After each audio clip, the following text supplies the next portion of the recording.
I think that my advice to other caregivers and people going through this, I found, like I started with, that these neurosurgeons are human and they are kind and they've chosen a field that's difficult. I asked Dr. Palogos one time, why do you do your job? You lose so many of your patients. And she said, my word, she said, because the ones that live are the ones that live longer. I give hope. People come to me hopeless and they get hope. But the other thing I learned about doctors is the more you can use, the more you can be succinct in your emails or your voicemails or your questions to them and use medical terms instead of emotional rambling. Or like when I contacted Dr. Einhorn after, after having had the astrocytoma diagnosis, it was a very short email because it's online. Their phone numbers and their emails are always online. And I think people forget that too. Like, it's right there.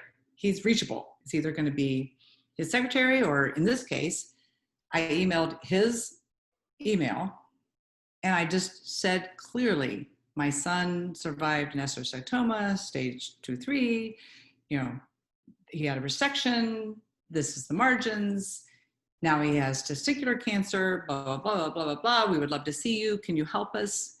And he called me in 10 minutes.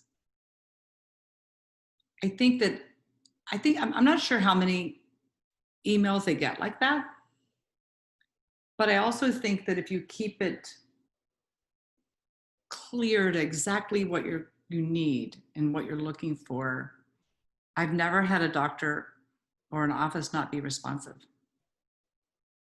And it's a scary thing to do. I'm gutsy when it comes to doctors. I really actually wanted to go to med school. My friends call me Dr. Peck. My doctor calls me Dr. Peck. But I love knowing all that. I mean, I enjoy knowing the medical stuff. I mean, knowledge is power. So I like, some people like my husband, he just wants to just sit and hear the verdict. He doesn't want to go through the trial. He just wants to be there when it's, what is it and what's going to happen. But I like the rest of it. But don't get it from the internet. My nephew's an ER doctor in San Francisco right now. And he's like, especially with COVID, but he's like, if one more person comes in with their computer and with their laptop and says, this is what I think I have, doc, he gets so mad.